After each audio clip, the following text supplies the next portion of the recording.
ಶ್ರೀ ಗಣೇಶಾಯ ನಮಃ. ಶ್ರೀ ಗುರುಭ್ಯೋ ನಮಃ. ಶ್ರೀ ಸರಸ್ವತ್ಯೈ ನಮಃ. ಶ್ರೀಮಾತ್ರೇ ನಮಃ. ಎಲ್ಲರಿಗೂ ನಮಸ್ಕಾರಗಳು. ಆತ್ಮೀಯರೇ, ಸೌಂದರ್ಯ ಲಹರಿಯ 91ನೆಯ ಶ್ಲೋಕ.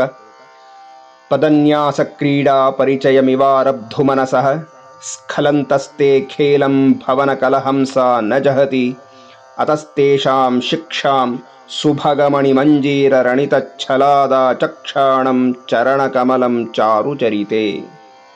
ಹೇ ಚಾರುಚರಿತೆಯೇ, ನಿನ್ನ ಅರಮನೆಯ ಕಲಹಂಸಗಳು ನಿನ್ನ ಪಾದನ್ಯಾಸದಲ್ಲಿರುವ ವಿನೋದವನ್ನು ಅಭ್ಯಾಸ ಮಾಡಲೋ ಎಂಬಂತೆ ಹೆಜ್ಜೆಗಳನ್ನಿಡಲು ಹೊರಟು ಎಡವುತ್ತಾ ಆ ವಿನೋದದ ನಡೆಯನ್ನು ಮುಂದುವರೆಸುತ್ತಿದೆ. ಇದನ್ನು ನೋಡಿ ನಿನ್ನ ಪಾದ ಕಮಲಗಳಲ್ಲಿರಬಹುದಾದ ಕಾಲ್ಗೆಜ್ಜೆಗಳು ತನ್ನ ನಾದದ ಮೂಲಕ ಆ ಹಂಸಗಳಿಗೆ ಶಿಕ್ಷಣವನ್ನು ಕೊಡುತ್ತಿದೆಯೇನೋ ಎಂಬಂತೆ ತೋರುತ್ತಿದೆಯಮ್ಮ ಅಂತ ಹೇಳಿ ಈ ಶ್ಲೋಕದಲ್ಲಿ ಶ್ರೀ ಶ್ರೀ ಶಂಕರ ಭಗವತ್ಪಾದರು ಅಮ್ಮನವರ ನಡೆ ಎಷ್ಟು ಸುಂದರವಾಗಿದೆ ಅನ್ನುವುದನ್ನು ವರ್ಣನೆ ಮಾಡಿದ್ದಾರೆ. ಆತ್ಮೀಯರೇ, ಈ ಶ್ಲೋಕದಲ್ಲಿ ಶ್ರೀ ಶ್ರೀ ಶಂಕರ ಭಗವತ್ಪಾದರು ಅಮ್ಮನವರಿಗೆ ಚಾರುಚರಿತೆ ಅಂತ ಹೇಳಿ ಕರೆದಿದ್ದಾರೆ. ಚಾರುಚರಿತೆ ಅಂದರೆ ಅತ್ಯಂತ ಸುಂದರವಾದ ನಡಿಗೆಯನ್ನು ಹೊಂದಿರುವವಳು ಅಂತ. ಮತ್ತೊಂದು ಪ್ರಧಾನವಾದ ಅರ್ಥ ಚಾರುಚರಿತೆ ಅಂತಂದರೆ ಪಾವಿತ್ರ್ಯವಾದ, ಶುದ್ಧವಾದ, ಪತಿವ್ರತಾ ಧರ್ಮದಲ್ಲಿ ಇರುವವಳು, ನಡೆಯುವವಳು ಅಂತ ಅರ್ಥ. ಮತ್ತು ಇನ್ನೊಂದು ವಿಶೇಷ ಪದ ಕಲಹಂಸ ಅಂತಿದೆ. ಕಲಹಂಸ ಅಂದರೆ ಮಧುರವಾದ ಕಂಠಸಿರಿಯನ್ನು ಹೊಂದಿರುವಂಥ ಸುಂದರವಾದ ಹಂಸ. ಶ್ರೀಮಾತೆಯು ಕೈಲಾಸ ಪರ್ವತದಲ್ಲಿ ವಿಹರಿಸ್ತಾ ಇರ್ತಾಳಂತೆ. ಆ ಸುಂದರವಾದ ಸರೋವರಗಳು, ಬೆಟ್ಟಗುಡ್ಡಗಳು, ರಮಣೀಯವಾದ, ಅಸದೃಶವಾದ, ಮನಮೋಹಕವಾದ ಕೈಲಾಸ ಪರ್ವತದಲ್ಲಿ ಅನೇಕಾನೇಕ ಹಂಸ ಪಕ್ಷಿಗಳು ವಾಸವಾಗಿದ್ದವು.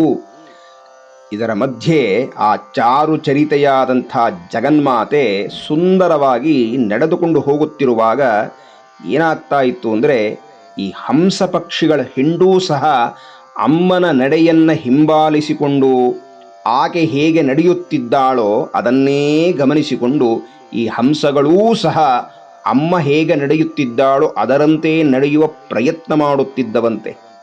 ಒಂದು ಸಣ್ಣ ಮಗು ತಾಯಿಯನ್ನು ಅನುಸರಿಸಿಕೊಂಡು ನಡೆದುಕೊಂಡು ಹೋಗುವಾಗ ಅದು ಸಹ ಅಮ್ಮ ಹೇಗೆ ನಡೀತಾಳೋ ನಾನು ಹಾಗೆ ನಡೆಯಬೇಕು ಅಂತ ಹೇಳಿ ಆ ಪುಟ್ಟದಾದ ಮಗು ನಡೆದುಕೊಂಡು ಹೋಗುವ ಪ್ರಯತ್ನ ಮಾಡುತ್ತೆ. ಆದರೆ ಸಾಧ್ಯ ಆಗೋದಿಲ್ಲ, ಬಿದ್ದು ಹೋಗುತ್ತೆ, ತಪ್ಪು ಹೆಜ್ಜೆ ಇಡುತ್ತೆ.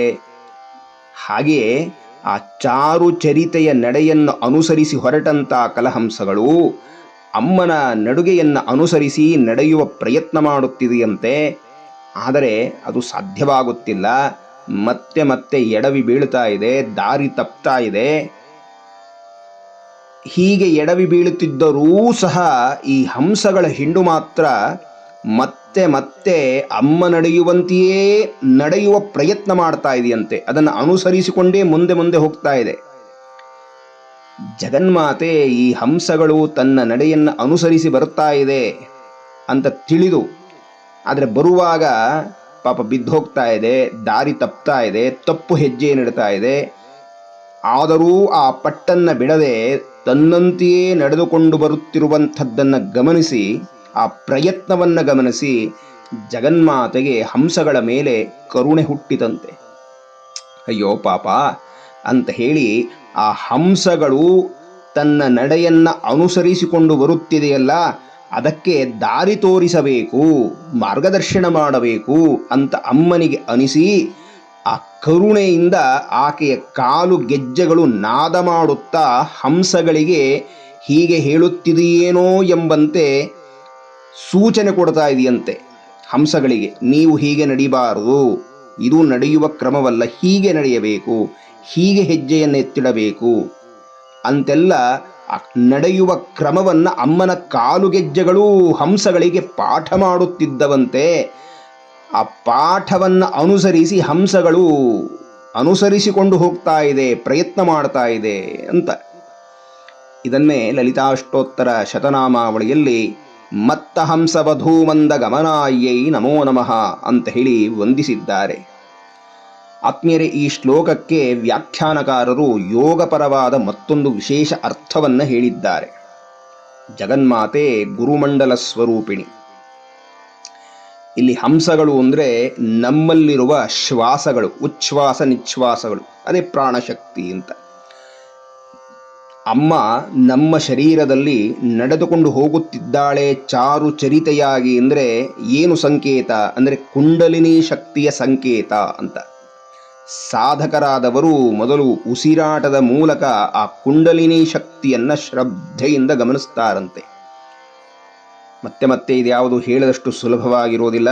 ಅತ್ಯಂತ ಕಠಿಣವಾದಂಥ ಪರಿಶ್ರಮದಿಂದ, ಗುರು ಉಪದೇಶದಿಂದ, ಗುರುವಿನ ಮಾರ್ಗದರ್ಶನದಲ್ಲಿ ತಿಳಿಯಬೇಕಾದ ಕ್ರಮಗಳಿದೆಲ್ಲ ಅಂತ. ಇರಲಿ, ಇಲ್ಲಿ ಈ ಉಸಿರಾಟವೆಂಬ ಪ್ರಾಣಶಕ್ತಿ ಅಂದರೆ ಹಂಸ ಆ ಕುಂಡಲಿನಿ ಅನ್ನುವ ಅಮ್ಮನ ನಡೆಯನ್ನು ಅನುಸರಿಸಿಕೊಂಡು ಹೋಗುವ ಪ್ರಯತ್ನ ಮಾಡುತ್ತಿದ್ದಾದರೂ ಸಹ ಅಷ್ಟು ಸುಲಭವಾಗಿ ಕುಂಡಲಿನಿಯಂತೆ ಆ ಪ್ರಾಣಶಕ್ತಿ ಹಿಂಬಾಲಿಸಿಕೊಂಡು ಹೋಗಲು ಸಾಧ್ಯವಾಗೋದಿಲ್ಲ.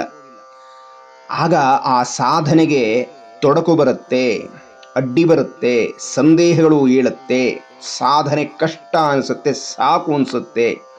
ಹೀಗೆ ನಾನಾ ವಿಧದಲ್ಲಿ ಆ ಪ್ರಾಣಶಕ್ತಿ ಎಂಬ ಹಂಸವು ಕಷ್ಟಪಡುವುದನ್ನು ಗಮನಿಸಿದಂತಹ ಕುಂಡಲಿನಿ ರೂಪದಲ್ಲಿರುವ ಜಗನ್ಮಾತೆ ಕಾರುಣ್ಯದಿಂದ, ಅಯ್ಯೋ ಪಾಪ ಸಾಧನೆ ಮಾಡ್ತಾ ಇದ್ದಾನೆ, ತಾನು ಊರ್ಧ್ವಗಾಮಿಯಾಗಬೇಕು ಅಂತ ಪ್ರಯತ್ನ ಪಡ್ತಾ ಇದ್ದಾನೆ, ಅವನಿಗೆ ಸ್ವಲ್ಪ ಸಹಾಯ ಮಾಡಬೇಕು ಅಂತ ಹೇಳಿ ಆ ಗುರುಮಂಡಲ ರೂಪಿಣಿ ಆ ಜೀವಿಯನ್ನ ಪ್ರಚೋದನೆ ಮಾಡ್ತಾಳಂತೆ, ಬುದ್ಧಿ ಪ್ರಚೋದನೆ ಮಾಡ್ತಾಳೆ, ಅಂತಃಶಕ್ತಿಯಾಗಿ ನಿಂತು ಸಹಾಯ ಮಾಡ್ತಾಳೆ, ಬೋಧನೆ ಮಾಡ್ತಾಳೆ.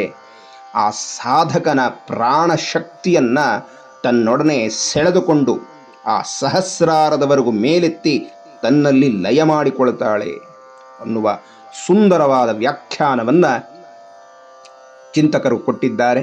ಆತ್ಮೀಯರೇ, ಇಂತಹ ಅದ್ಭುತವಾದ ಚಿಂತನೆಯನ್ನು ಕೊಟ್ಟಂತಹ ಶ್ರೀ ಶ್ರೀ ಶಂಕರ ಭಗವತ್ಪಾದರ ಚರಣಾರವಿಂದಗಳಿಗೂ ಜಗನ್ಮಾತೆಯ ಪಾದಾರವಿಂದಗಳಿಗೂ ಶಿರಸಾಷ್ಟಾಂಗ ಪ್ರಣಾಮಗಳನ್ನು ಸಲ್ಲಿಸ್ತಾ ಮುಂದಿನ ಉಪನ್ಯಾಸದಲ್ಲಿ ಮುಂದಿನ ಶ್ಲೋಕ ಚಿಂತನೆಯನ್ನು ನಡೆಸೋಣ.